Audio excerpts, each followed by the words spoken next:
what is the biggest thing that's keeping you stuck? Why do you feel discontent despite achieving what you thought you needed? Something's missing. You've tried other solutions, but nothing has truly fixed your problem, up until now.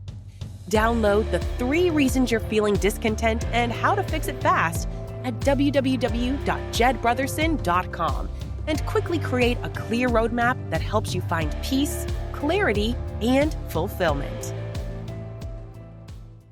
Welcome to the Pulverizing the Patterns podcast, where Jed Brotherson takes you on a journey to confront the roots of your discontent and emerge significant. Each week, we dive deep into themes like overcoming harmful family dynamics, standing up for yourself with courage, speaking out against injustice, and cultivating healthy, authentic relationships. Be sure you visit our website at www.pulverizingthepatterns.com.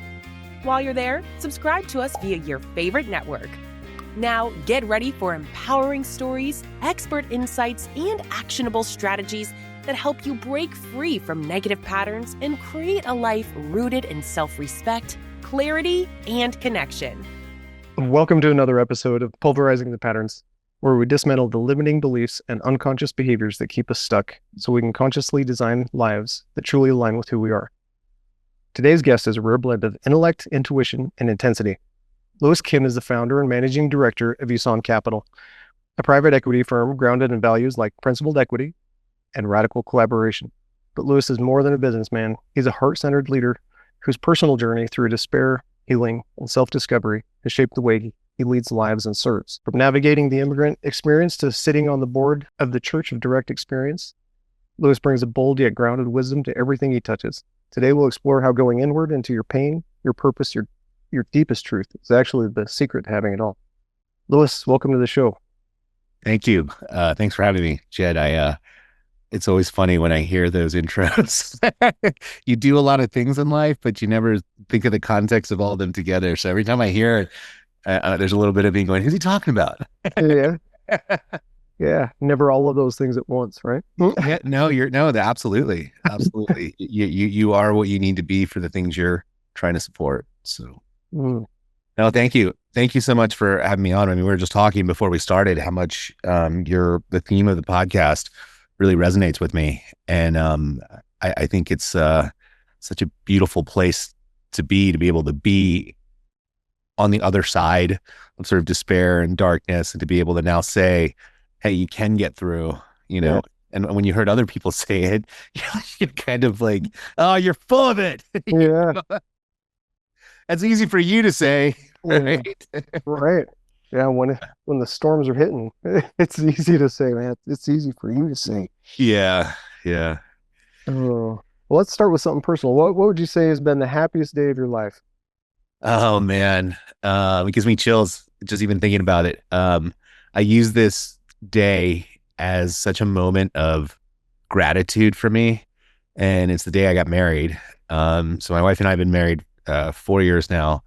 Well, it will be 4 years this year, but we've been together for like over a decade.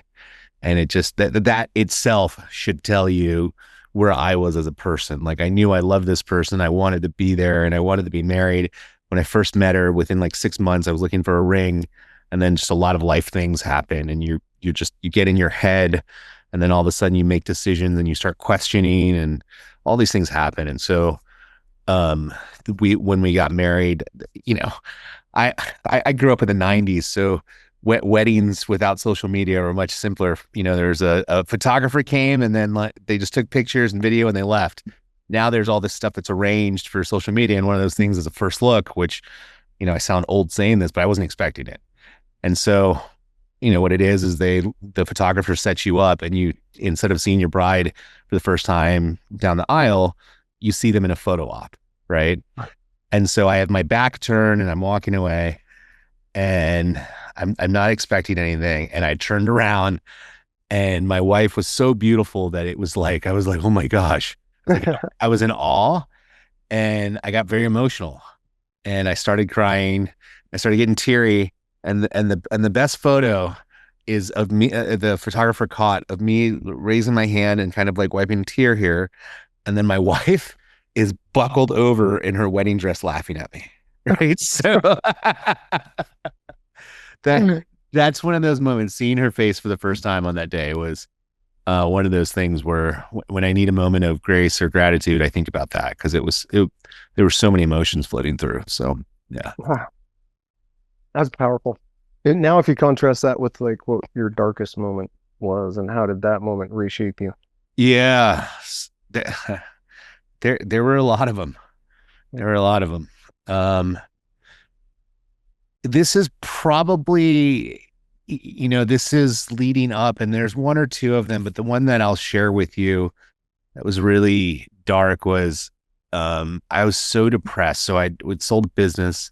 There's so much money, like it's just sitting in the bank, and I could choose to do anything. And my girlfriend, at the time, who's now my wife, is in the other room, and I'm so miserable. Right, she's sleeping in the bedroom behind me. I'm in the living room, so there's like a wall separating us. Right, it was a 1-bedroom condo, and I'm watching TV, just depressed and like unhappy. And I have my Glock, and it's sitting on the coffee table, and I'm so depressed. And I'm like, I should just end it. And then you get in that thing in your head of the cycle in your brain. You're just, whatever that ruminating thought is of just, like I can't take it anymore. I can't do this. I can't do that. And it becomes just so large and massive. And I would have killed myself that night had she not been there. And it was a dark moment because it was the first time I'd taken the thought of it.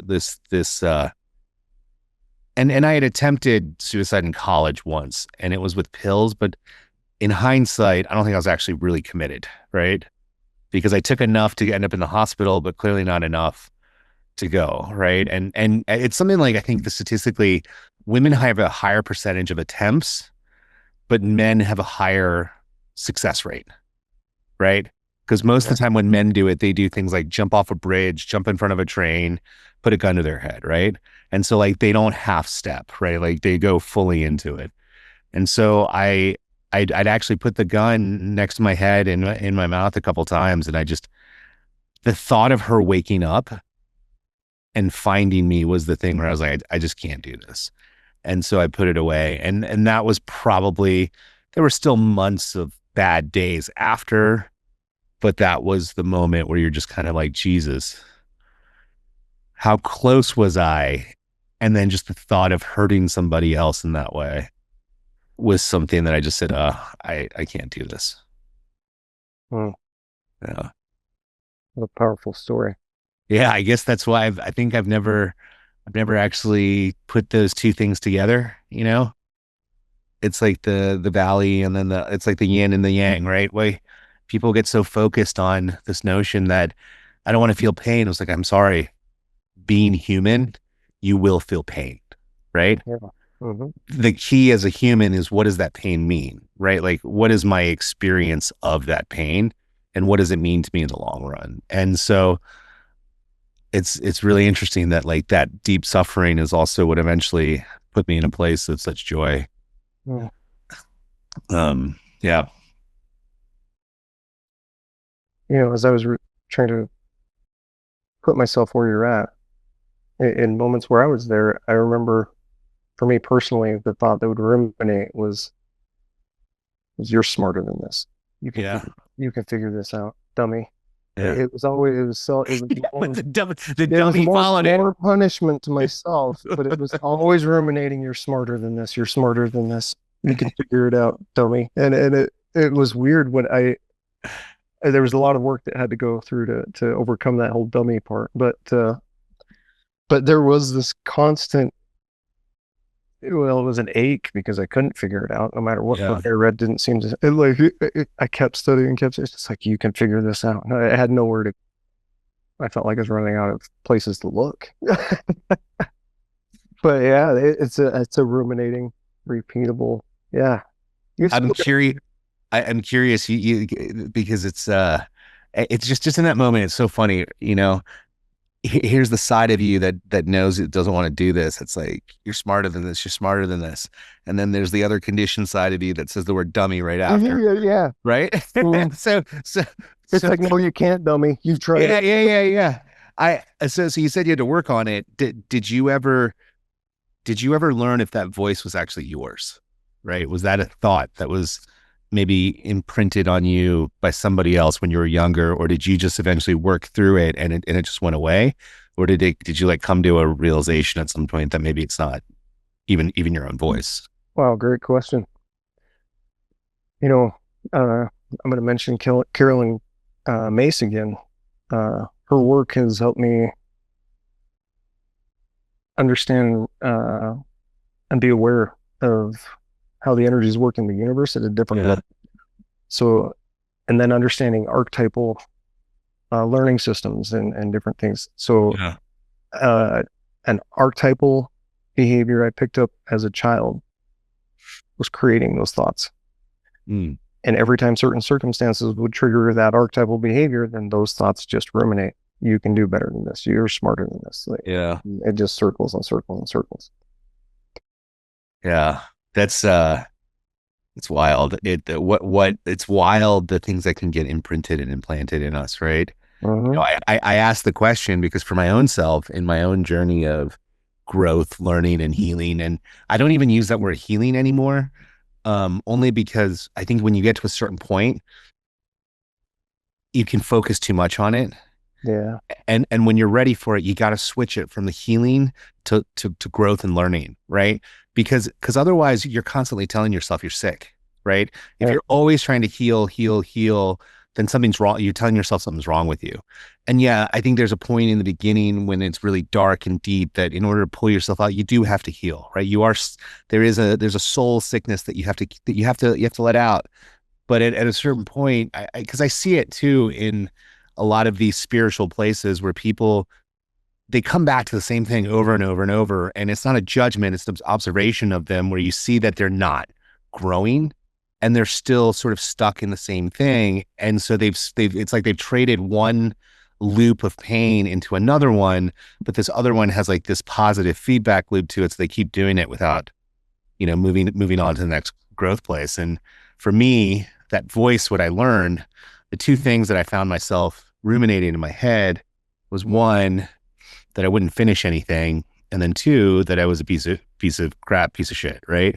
Mm-hmm. And I realized at a certain point that the voice of like not finishing anything was the disappointment coming from my mom on a variety of things. Right. Which, we talk about Asian stereotypes and dragon moms and all that stuff. But it was a thing that was imparted in my head that I just constantly heard. So it's like, if you tell yourself you're not a finisher, why would you ever start anything? Or if you started something and you're not a finisher, you kind of find every way to do it. And then from my brother, and listen, I love my brother. He's got his own things. But he was 8 years older than me. So just take a 16-year-old beating the crap out of an 8-year-old. It's not a fair fight, right? It never is. An 18-year-old and 10-year-old's got no shot. But going through his own thing, just being called a piece of shit. And I think it was like imprinting his own feelings and letting it out somewhere. And that was the brunt of it. And it took a long time to realize that those weren't my voices, and working through them and being able to just sort of let them go. And that was a powerful thing for me to really to heal and actually enter this place of more growth, focus, and learning. Is letting those things go, because it's the rumination, right? Like if you're depressed, it's taking the little thing, right? And then thinking about it once, thinking about it again, thinking about it again, and then again and again and again and again and again and again. And then you take this thing that is probably not a huge thing and turn it into a giant thing, or you take a big thing and the next thing you know, it's Godzilla, right? Mm-hmm. So, yeah. all those phrases, can't see the forest through the trees, because we're so focused on it. What's strange to me is with the awareness levels I have now, I can look back at those phrases my entire life and I did not understand what they meant clearly. That's why they're wisdom, right? That's why it's wisdom, right? Right. And you use the key word is awareness, right? Awareness is the most beautiful tool that we have to help us discern where we need to be and how we feel, right? When we're in those negative places, and when I'm sure you were in your darker days, you shut everything else off, right? And you forget what it feels like to feel good. And so then your emotional antenna is only used to the pain and aware of it. And that becomes like your home, right? You go there, and as much as you don't like it, it's comfortable and it's easy. As much as it's like suffering, Mhm. people stay there because it's easy, right? Because it takes effort to work yourself out, Well, you don't have the fear of the unknown. They inside the easiness, no effort.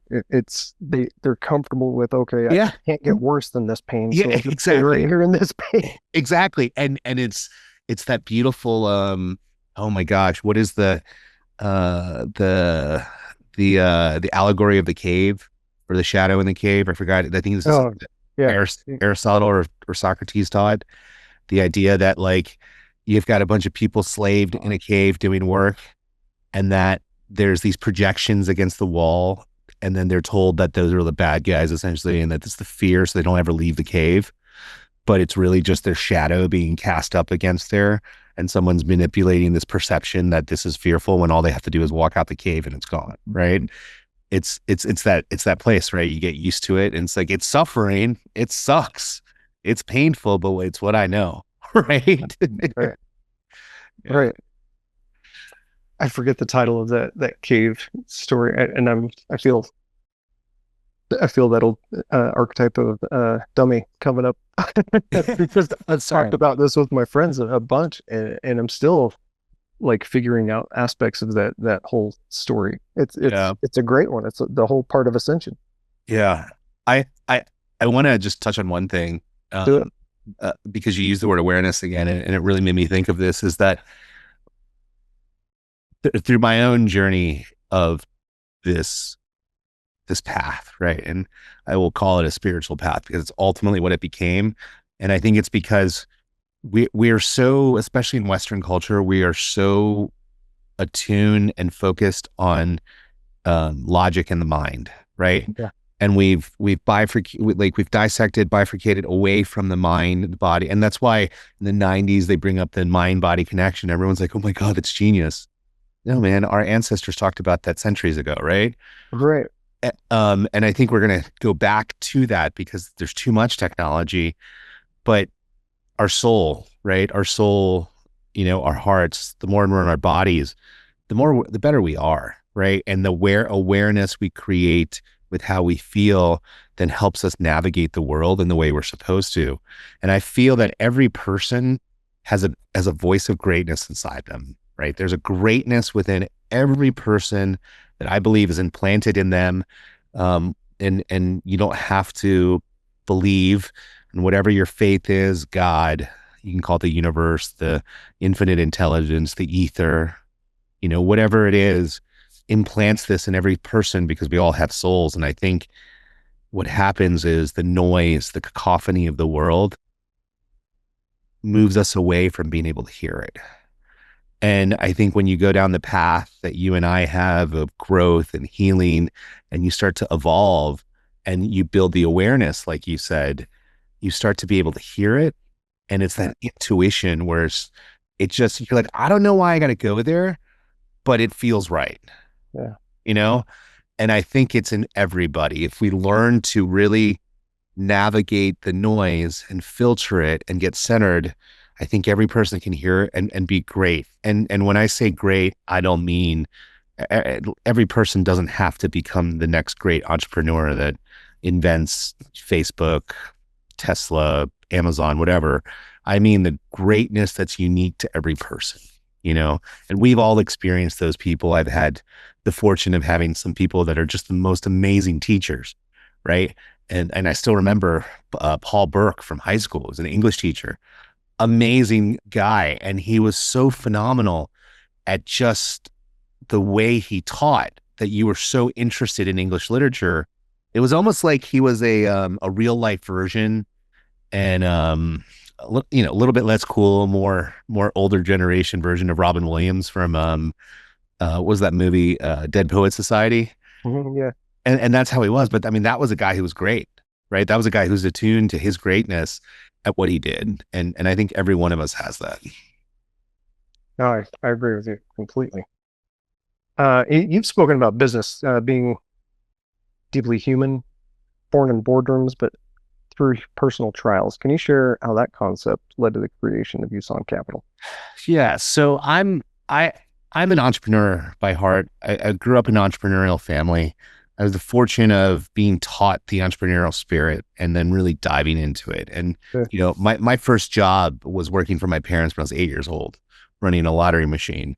And that was my way of being able to actually interact with them during the summers, because otherwise I wouldn't see them because they were working all the time.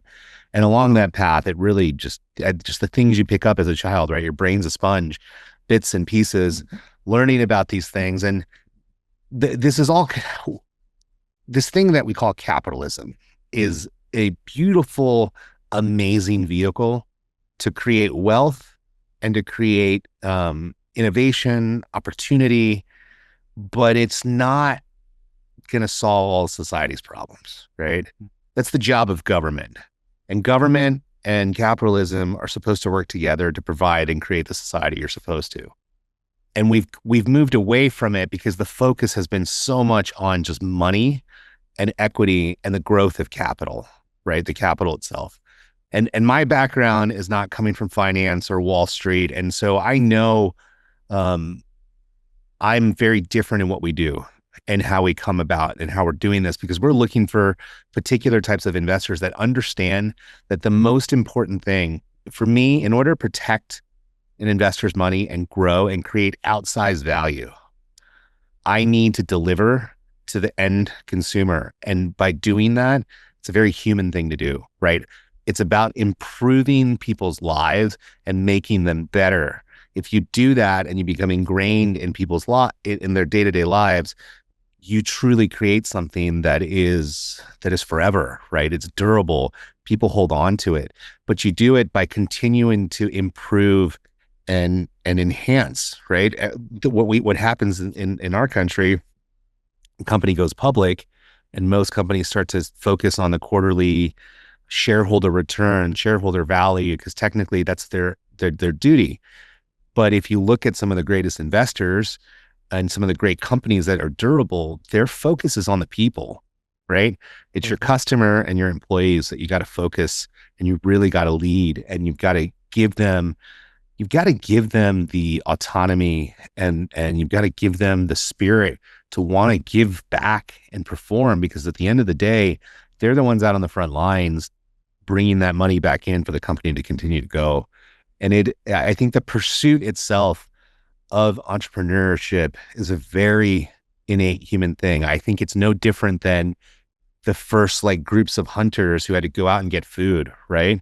An entrepreneur comes with that mind. Like, I have to go create value. And, it used to be you had to go kill something. Now, they like to use that analogy, but it's commerce, right? It's what product or service can I trade to bring back resources for our business. And if people can remember that the most important thing are the people within your company, right? Because they take care of your customer, and the customer, I'm still a firm believer, is a king.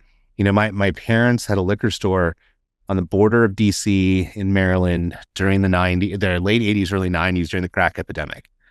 So it was bad times. Every business around where my parents had this liquor store had bulletproof glass. They were the only ones that didn't, right? They were the only ones that didn't have a cage. And over a 9-year period of ownership, everybody else around them got robbed, right? My parents never got robbed once, right? It's because my mom understood the most important thing is to be ingrained in the community, but take care and treat everybody with respect and care. And by doing that, what happened is the community protected that place, right? And the kids, because they were mostly kids that were going out robbing liquor stores and doing that, they just knew, don't go there because you're gonna get caught, right? Like your grandma or someone's gonna rat you out, right? Yeah. Because that's the Kims over there. So let's make sure we're good. Yes. And I've found that this whole act in this direction is truly it's a spiritual path, because it's about connecting with other people, right? And I think as soon as companies lose sight of it and those businesses lose their soul, you experience it. You Yeah. know, there was a time Home Depot was like the greatest place to go for home improvement, right? They hired former contractors. You go in an aisle and you got a problem, and they would be like, no, you don't want to use that thing, use this thing because it's better, right? You go now and it takes an hour because nobody knows where anything is. Yeah. Yeah. So yeah. I think it was relating to an experience just like that. Yeah. Well, it's where we are when the market is solely focused on that quarterly shareholder value because you're trying to manipulate. Our goal is about bringing it together and I could not and bringing it together and always adding value. And I couldn't have gotten to this place where I'm aligned with my professional, personal, these goals with my own spirit, right? That was what I struggled with. And I think what I found before things got really dark is that achievement and comfort and all these things that we think we want, all these material places and getting there, they don't matter. Mhm. That they matter from a standpoint of comfort and perhaps choices, but not when it comes to your fulfillment. And the lack of feeling fulfilled is what causes those dark places where people start to get unhappy. Yeah. You said, or you say that clarity is the greatest gift a person can have. In today's Yeah. noisy world, how do we access that true clarity that you're? Yeah. This is a great question. It's a great question because everybody thinks the answer's outside of them, Yeah. right? I mean, we were talking about this before, right? Like you have come to this place as well, that you've worked this inner knowledge, right? This understanding, it comes from within. And the more we can focus on the inside, the greater we can expand. That's the irony and this is like the market, right? Like the Instagram, everything's out there because they want you to buy something from them. So they've always got the solution to your problem, right? Yeah. They got the solution for everything. I was on Instagram this last week and somebody had just a better ad for dirty washing machines, right? And it was like they lifted it up and there was like mold and everything in there. Boom, I bought it. You solved Yeah. my problem, right? Like that's where we're conditioned. But when it comes to us as people and humans, that's not the case, right? We have to stay inward. And the more we seek the exogenous, outside of us, Hmm. the further we get from it. Yeah. How profound. You know? And it's tough. It's not easy. I'm not gonna lie. I think you would admit it's not an easy pursuit because you got to face yourself, right? And you got to face all parts of yourself. You do. What I'm recalling right now is in my old circles. I remember talking about this with one of my friends, and he looks at me and he said, "Jed, you're fucking crazy." And I paused and I thought, no, I think this has changed my life more than anything I've ever done in my life. And I was like, I've got to be careful who I talk to. But it's a simple, like, people are afraid to connect with self.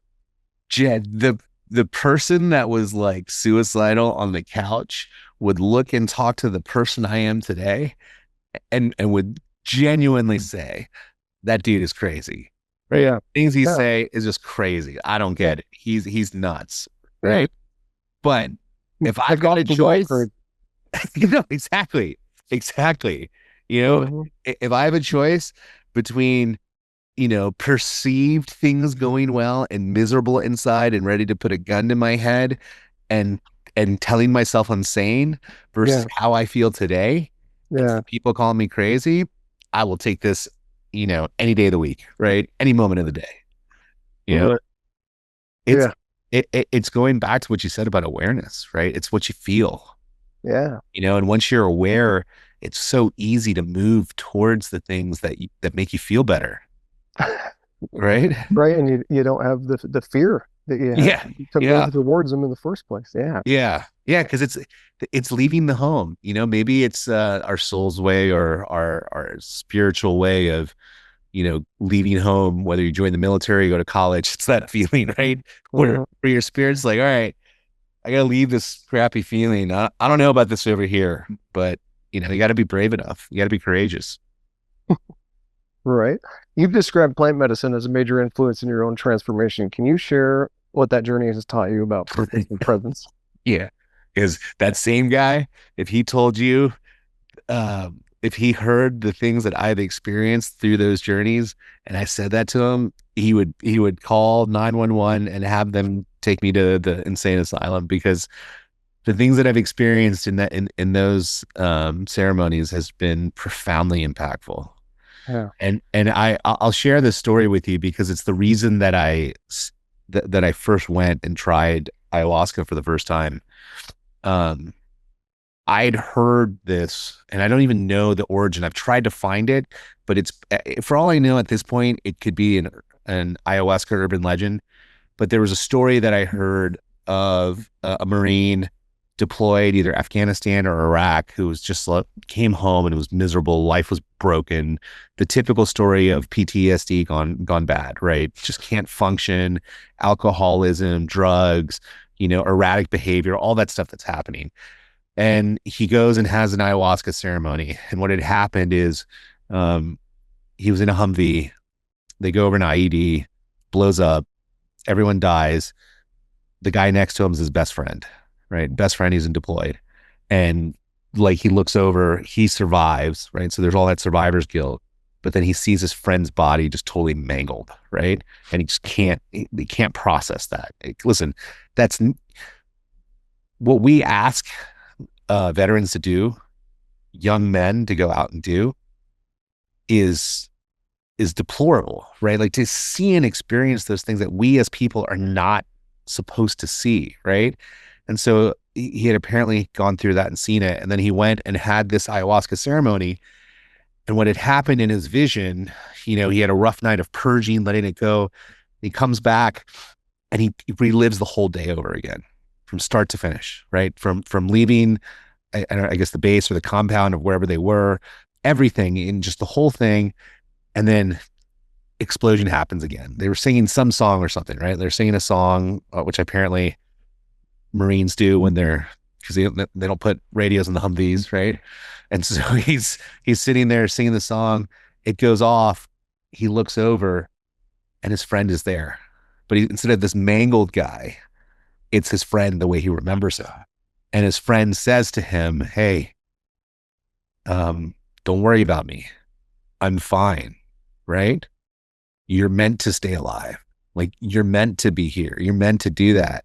And those moments of whatever was said to him allowed him to come out. And it goes over the course of a few years, he had really put his life back together because he had finally let go, right? The forgiveness, the forgiveness for himself. And so these ceremonies and these medicines they're miraculous things.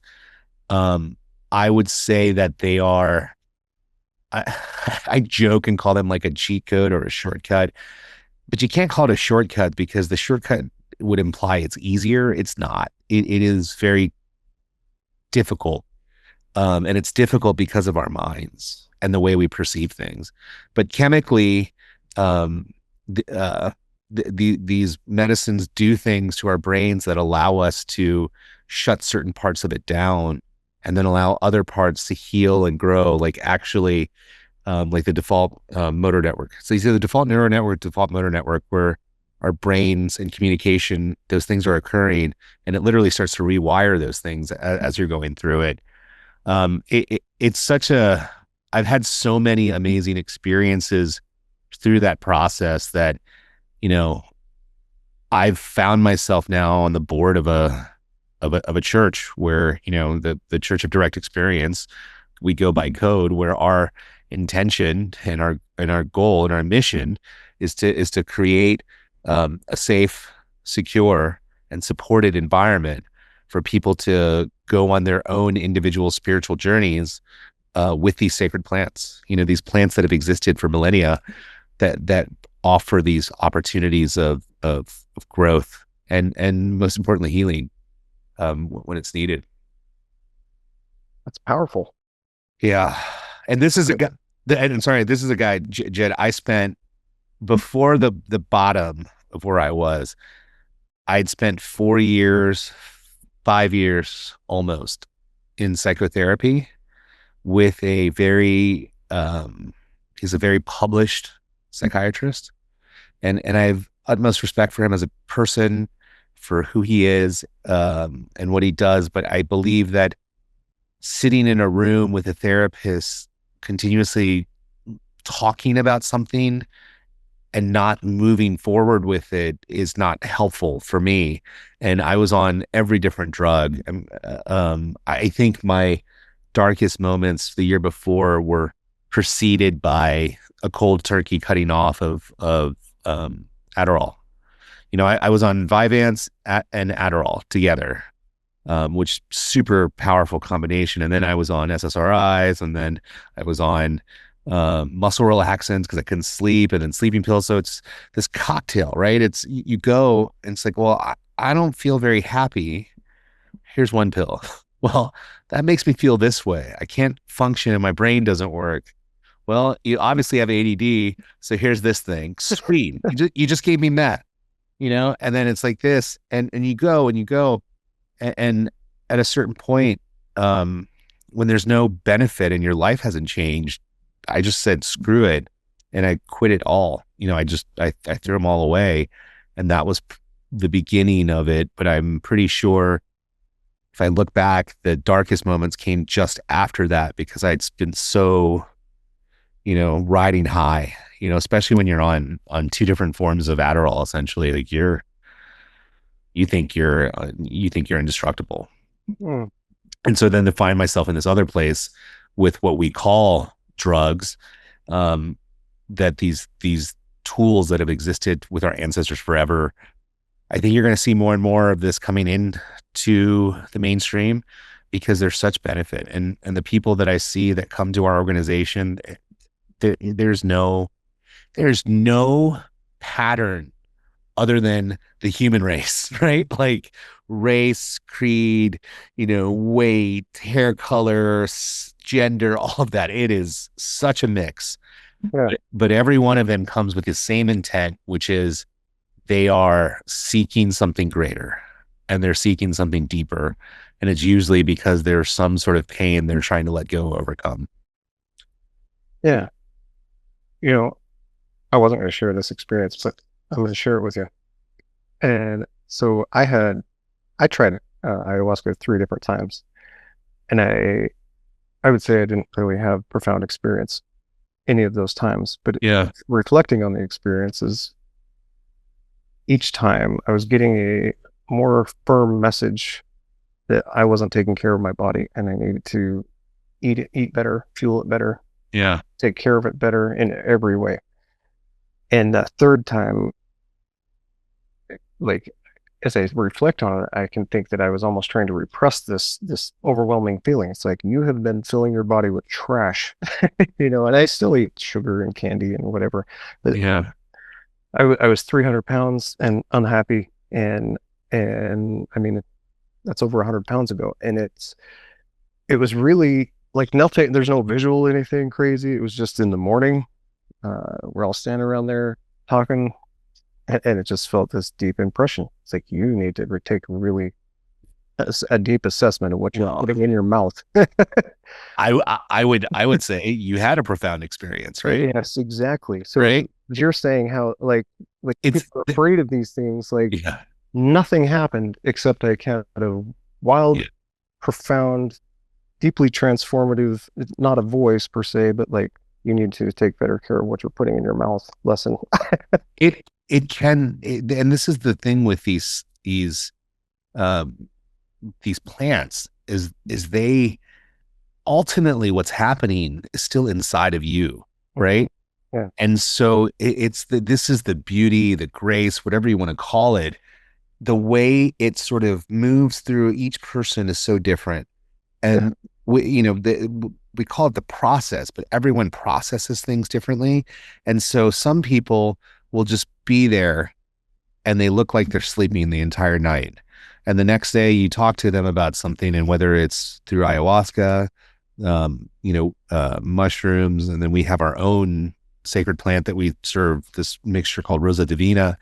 And these things, everyone experiences it different. And so some people, like I said, you might be saying they might look dead, like sleeping. And the next day you talk to them and they talk about this kaleidoscope. And then you're just like, that's not what you saw. And then you get somebody like me who can't sit still, because when I start to experience it, it gets very body and physical, and I have to move and get there. And so a lot of the challenge for me as I'm working through things is I have to practice stillness. Because when I find that place of stillness, it helps me actually see things and experience things in a way. But it's all coming from within, right? And there's an external spiritual part that is touching you, but it's going to come to you the way you need it. And it sounds like, Jed, for you, the message you needed and the way you needed to feel it and hear it is exactly what got delivered to you. And when it comes to ayahuasca in particular, that's just how it works. Yeah. Yeah. The people that were there and helped me understand that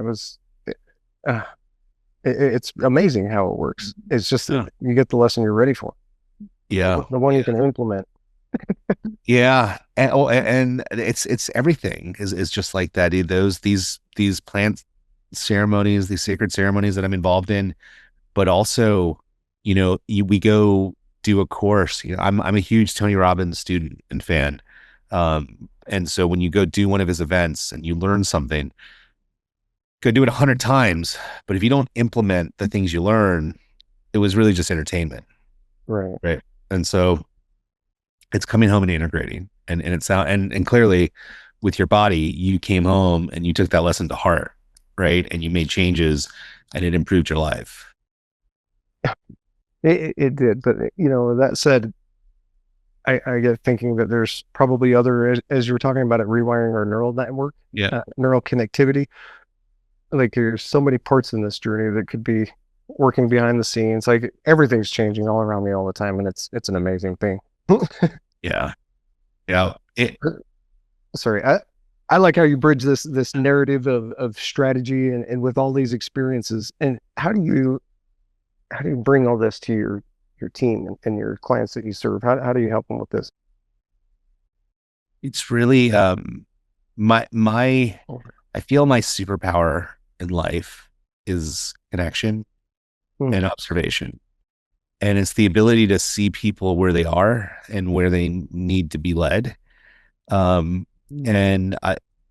ability for me has gotten stronger the more I've worked on myself. This is the craziest thing that I would never expected. The deeper I got within myself and understood myself, the easier it was to see other people for who they were. The more clear I am about me, the easier it is to understand somebody else. And that means to even empathize with them, right? Is if my heart is deep with myself and I care about myself and I love myself, it's much easier for me to now reach out and extend that love to somebody, right? And to be empathetic and share. And so the bringing it to the world, in the three-dimensional world, is always coming from a place of empathy, right? And empathy is a practice. It just like gratitude is. Like you have to orient yourself to it. And when it comes to members of the team, the reality is some people just aren't a fit. And I have no problem, and members of the team with even their subordinates, they have no problems understanding that it always starts with fit. And so if someone's not ready for it in the professional environment, what we're doing, if they want to come to the church, I'll support them there. But that person coming into our organization is probably not going to happen because we have a duty and a mission to the investors and what we're doing. But you start with fit. And if that person has the willingness and ability, then we can teach them this empathy, how to utilize the empathy, the connection, the communication of getting there, but seeing it. And really, when we talk about the customer and being oriented towards them and their needs, that so much of that is the starting point of that person is whether or not they've got the heart to do it. I think everyone can condition themselves when they work through their own things to get there. But from a professional standpoint, we very much have to work on it from a fit standpoint. We have to bring the right people in and then teach them what we do to make it fit with what's going on in the overarching picture. Now, if you ask me that same question about someone who is seeking a spiritual thing on a personal, say with code, it's different, because that's coming from a place of service where that person's coming and their inability, their lack of awareness is the reason that they can't see or hear whatever's going on. Well, that person, we put them on a path of trying to go inward, right? And feel how they get through it. And for us, it's not just the ceremonies, but it's the community that exists where people can communicate and talk to about the things that they're going through. Mm-hmm.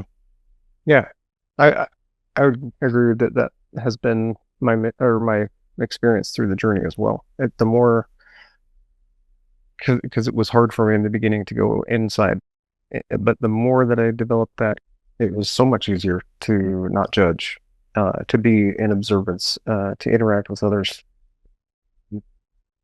in a cohesive way rather than a toxic way. There's something that I always tell people who are looking to discover themselves is I'll ask them, do you really look at, like, have you looked at yourself in the mirror? Right. And I mean, have you really looked at yourself in the mirror? And I'm not talking about your eye color. I'm talking about when you stand in front of a mirror and you look into your own eyes, there comes this weird point where for whatever reason, there's a little discomfort, right? Yeah. It's like, can you stand there and continue to look into your own eyes, right? Even in that discomfort, because that's when you're truly looking into your own spirit and soul. I think that is a very good benchmark, because when you're unhappy, the discomfort's too much. When you're not comfortable in your own skin, it's too much. And so when you can find your place there, that you've made the progress. I can say there was a point where I think it was a Jack Canfield book that I read that said to practice that, try to say, I love you, looking at your eyes. Yeah. It's hard. I couldn't make myself say the word. Nobody else was in the room. So that day I thought, that's something I've got to practice, because I am not good at that. Anyone listening to this or hearing us say this won't believe it. Like, if you're not in a good state where you care and love for yourself, it is looking in the mirror and saying, I love you, right? It's wild how hard it can be. It opened my eyes. Well, and when you're able to do that now, do you feel like it's easier to say I love you to the people you care about? It's much. Right. Right. Like you're already in the state of grace and acceptance. And that it's crazy, because we think, why do you think there's so many people who, especially in the poorer socioeconomic levels, they end up with kids so young, right? So much of it comes from this place of a lack of love. And then they think, oh, I'll have a kid. That kid has to love me. Well, it's like, no, you're actually perpetuating a cycle, because if you don't have the capacity to love yourself in a deep personal way, it'll be very hard for you to do that to a kid. And some people find the mojo to go and do it, but statistically it's there. It's not there, but it's like the same mentality, right? It's the thing outside of me is the thing that's going to make me happy, when happiness is truly within you. Yeah. It's amazing. Let's talk about the immigrant experience. You said it shaped your work ethic and your inner world. Yeah. What were the unspoken patterns in your family that you had to confront to grow? Yeah. You know what? Can I preface this with a short, please, personal story real quick? Please. This is how I finally integrated generational patterns occur in my life. And through a series of events, my grandmother's journal falls into my lap. Took a whole other series of events to get me to start reading it. But there's a particular entry that says that my grandpa's out in the yard working on the truck that he used to haul goods. And and he's out there working on the truck after this person borrowed the truck for 2 days. Now the truck needs a lot of work. So now I'm in my real life, and my wife and I exchanged cars for a couple of days because I was going to be transporting the kids more often. When I'm driving my car again back on Monday to pick up my son from daycare, I push the brakes. My wheel does this little shake, nothing big, but my brain immediately went to, my wife borrowed the car for a couple of days. Now it's going to need a lot of work. I instantly connected it to that journal entry. And my grandmother passed when I was 2 years old. So she didn't teach me to say that. Yeah. But I found myself using the exact same circumstance to describe a life event. Yeah. Right. So as we talk about your immigrant experience and all all these things that are building up your experience. Right? Yeah. Like, did you notice any generational patterns in there as well? Or I mean, it's just a curiosity thing. Yeah, I'm so glad you brought it up in this way because these are things I learned not until my 30s. So my grandmother was actually an entrepreneur in Korea, and my mom had learned this from her essentially. My grandmother's family, so my great grandfather, were apparently very wealthy. And there was a term to describe I think the term in Korean is mansakun, which basically means like there was like this container that was a representation of a big, like, think of it as like a container ship, right? Like a container, like that kind, but then some sort of receptacle for rice, right? Like rice you're actually getting from rice paddies. And so my great grandfather was of a wealth, and the term that was given to him as someone who had like tens of thousands of these containers. Like he had so much land and wealth, he could fill 10,000 of these containers. And so they were of a place where my great grandmother always, anyone could come eat. They always had food.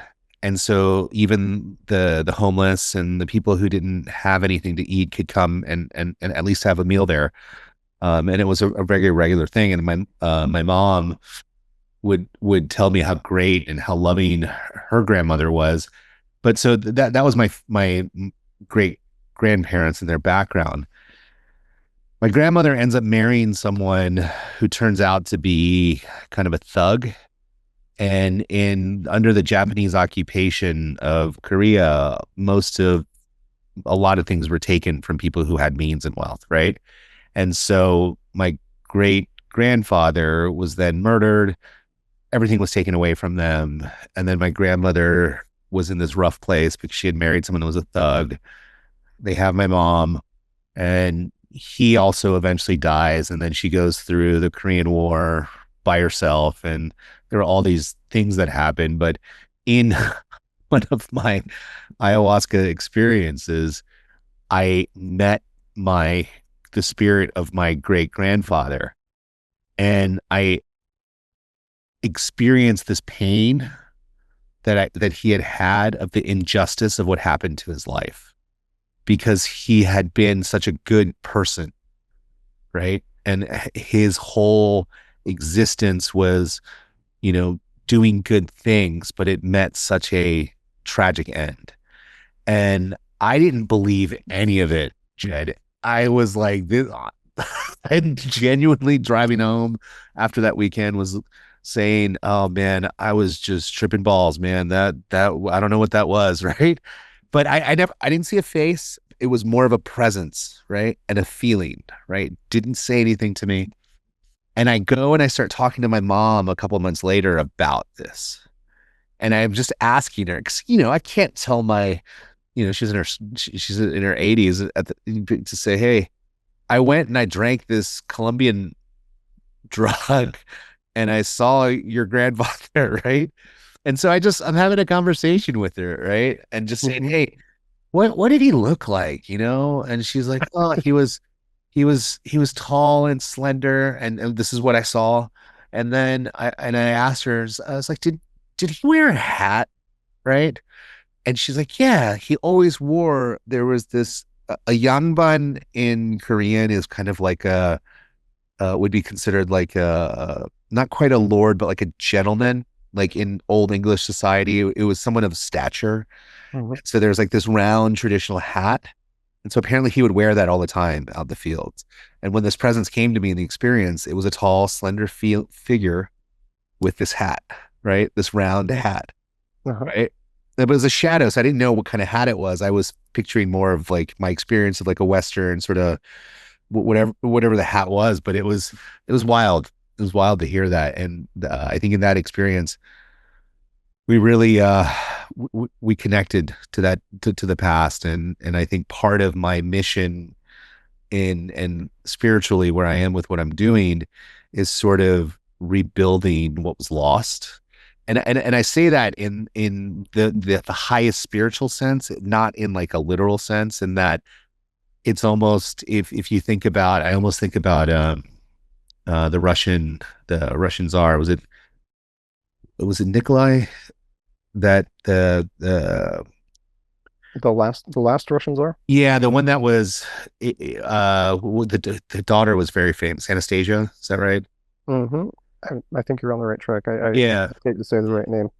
Yeah, I don't know if the name's right, but it's almost like that's how it feels. It's like that was the tragic Russian story. So here it is like 50 years later where it's just rebirthing and we're on this path. It's not my sole purpose, but it is part of it where I feel what is happening is a way of reconnecting that past of what my great grandfather had done with his wealth, the wealth that he had built and what he had done for the community. He built a school, it built the first school in the community that they were in. Um, those sort of things. And so that's very much part of who I am today. Cause I mean, you look at my grandmother and then my mom coming along, um, teaching the same sort of values, right? Yeah.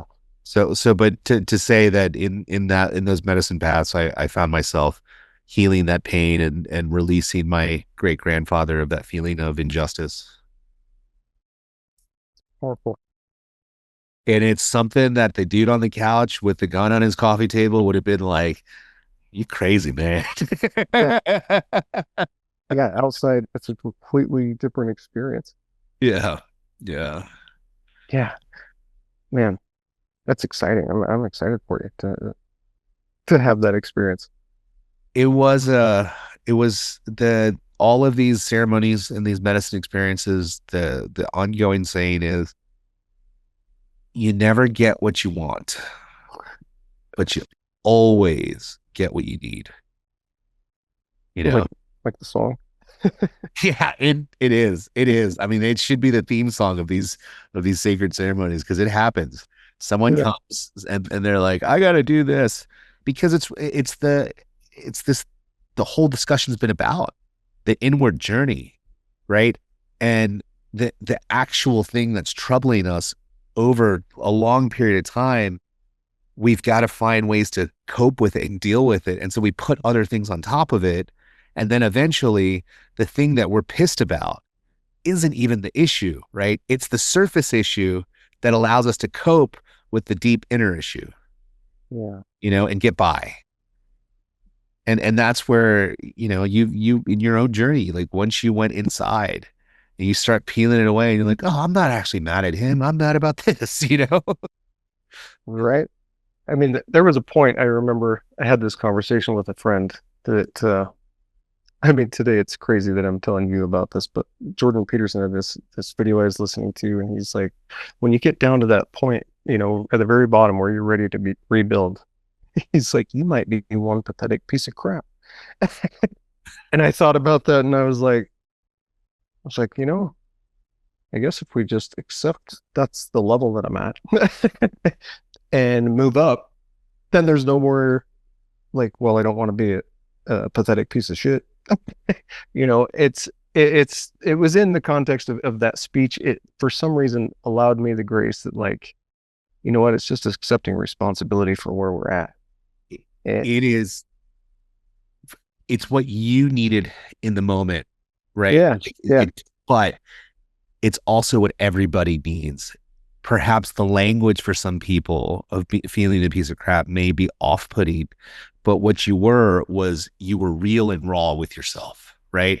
You, Right. you There are look times that that same thing would have offended me, and I would be like, "That's not me." right But in that moment, yeah, it got me. because you were before in the victim mentality, and people talk about this too much as a catchphrase of "don't be a victim," and for me, and I think probably for you, based on what you've been sharing, the victim mentality is saying that I don't have control of my circumstances or my experiences, right? Yeah. Everything else is everyone else's fault because I have no control. And listen, as long as you live in a free nation, wherever you are, and there's not someone telling you you got to be here or be there, like you're in prison, you have agency and ownership over your life experiences, right? I don't care what economic level you're at. Everything that you think is a prison cell is all in your mind. But what you experienced and what you did for yourself is you were real and raw, but you also saw it for what it was, right? You didn't see it worse and you didn't see it better. You just saw this is how I'm going to measure where I am right now. Yeah. Because if I don't have that measure, how do I know where I'm going? You know? Right. And it clearly it worked for you. Yeah. I mean, I just remember at that time, it's just like, you know what, I could provide so much more to so many more people. Yeah. And it just changed my life. It's but it was acceptance, right? It was that responsibility, that radical responsibility with yourself, Yeah. right? That ownership over yourself. And it goes to, you know, what I'd said earlier, we cannot control pain, Hmm. right? Pain is a part of the human experience because we are delicate things like our bodies, right? If you you can cut my hand off and it's not going to grow back, right? If you stab me in a certain place, I'm going to die and not come back. We are a finite existence. And as a result, we have this pain, right? We have all of these emotions, but people forget, if I don't have this pain, how do I know the joy, right? If I don't have sometimes a feeling of hatred, how do I really truly understand the other side of that, which is love? It's that understanding of, and this is even going back to what you were saying about awareness, that opening up the awareness allows you to ebb and flow between these things. Because really, what dictates our lives are the stories we tell ourselves. And the stories we tell ourselves are a direct result of how we experience the things that occur.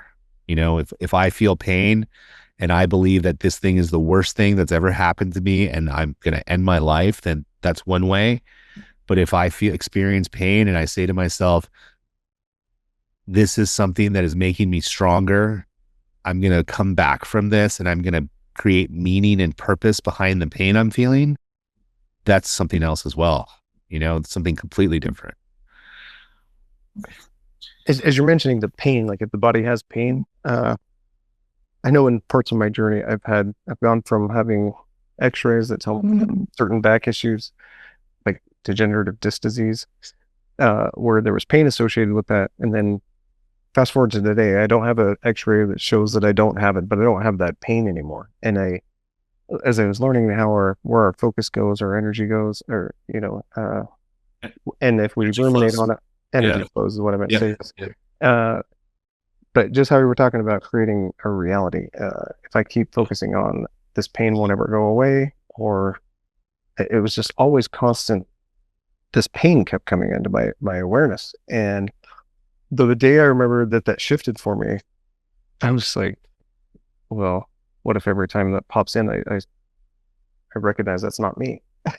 And I started doing, I guess, reality shopping, is what somebody, I mean, I don't know if that's becoming popular or not, but as in certain circles where people are aware enough to be able to choose this, I mean, I was able to step into a dimension or whatever, where that back pain is not there. I still have this shoulder pain that I've not been able to do that with for some reason. but everything you're saying is so powerful. It's on that path.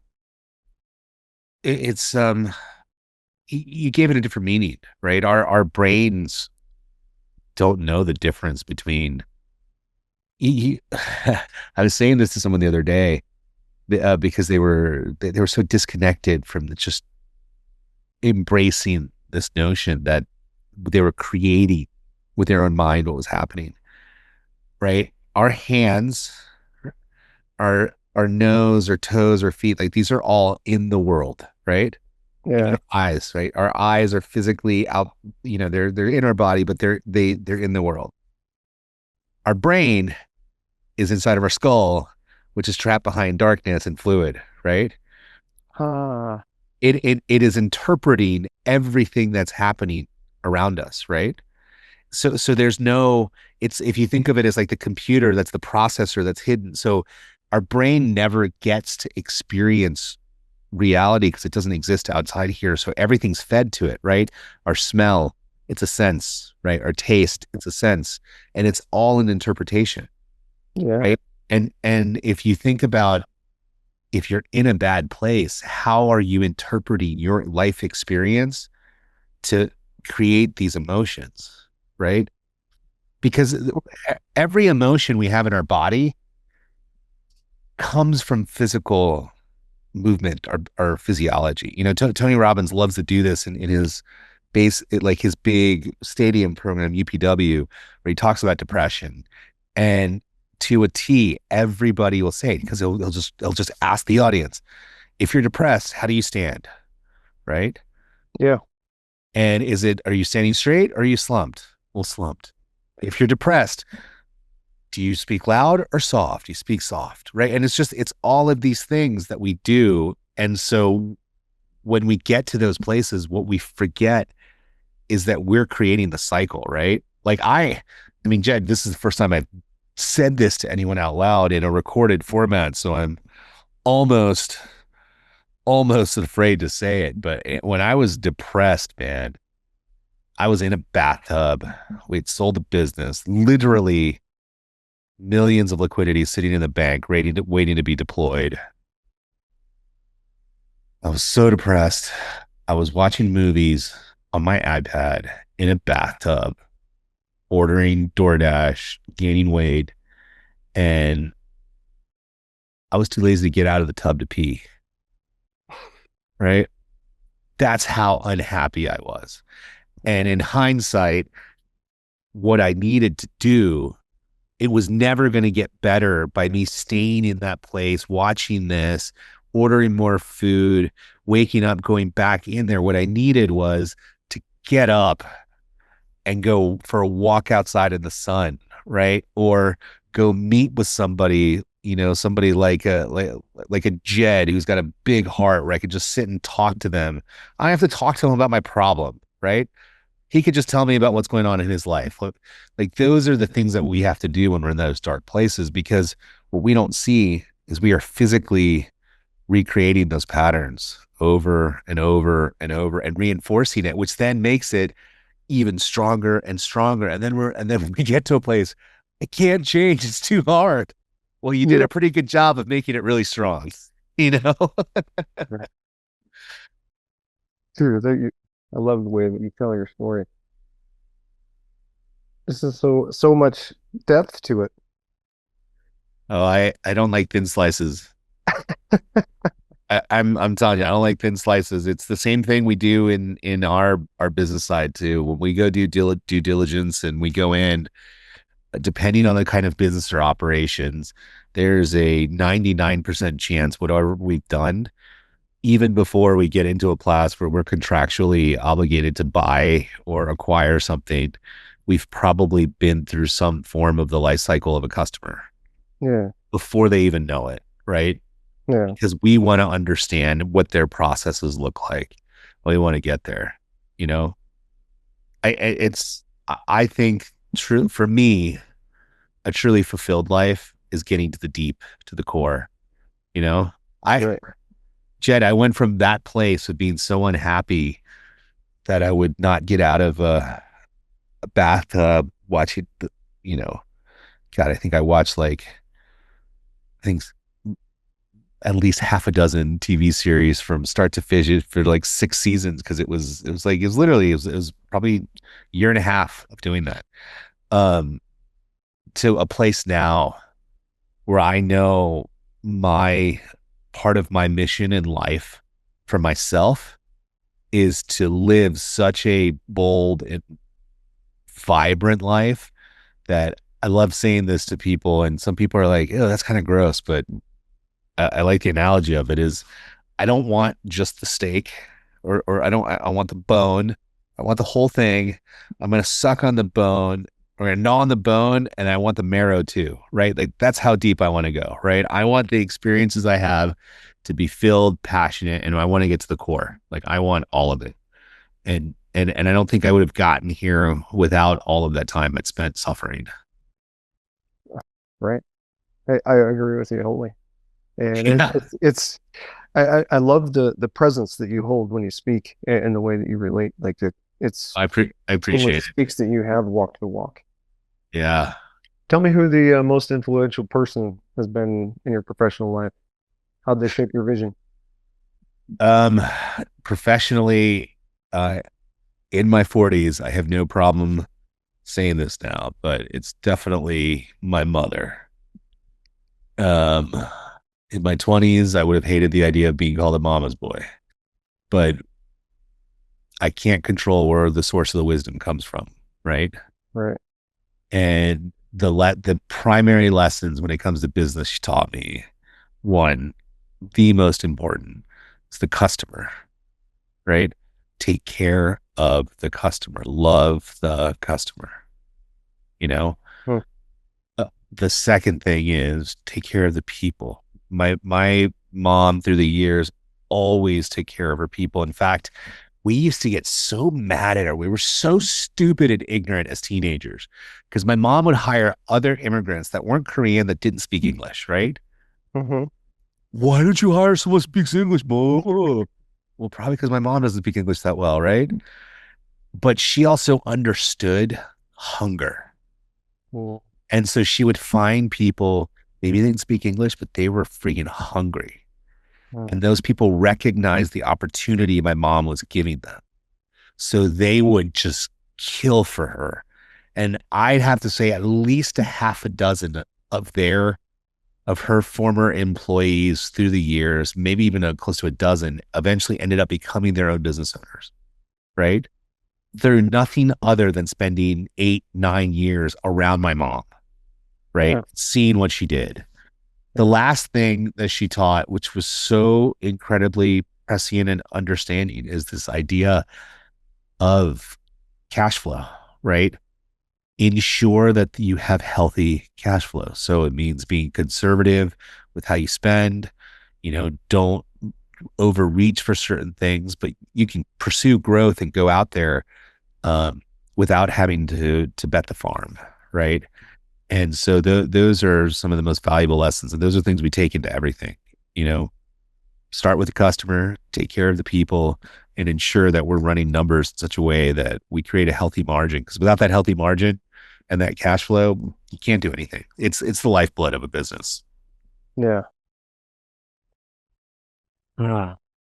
Lewis, this conversation has been rich. It's full of insight, story, soul. You embody that beautiful paradox, power, and vulnerability. Well, I appreciate it. Thank you. This has been a fun conversation. I remember seeing what the podcast was about and reading the profile. I was like, man, this isn't what I've been reaching out to, but I was like, I got to reach out to Jed. I appreciate you for doing it, Yeah. and I want to stay connected because No, for we're sure. we're part of the same mission here. Yeah, for sure. Before we wrap up, where can people go to learn more about your work and receive that free gift that you mentioned? So the easiest place to find me is on Instagram or TikTok, and it's just Parts of Lou.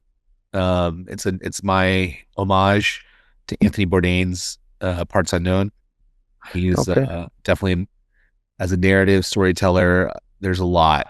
It's a shame, and I think part of my love for him is how it ended for him and understanding what it's like to go to that place, right?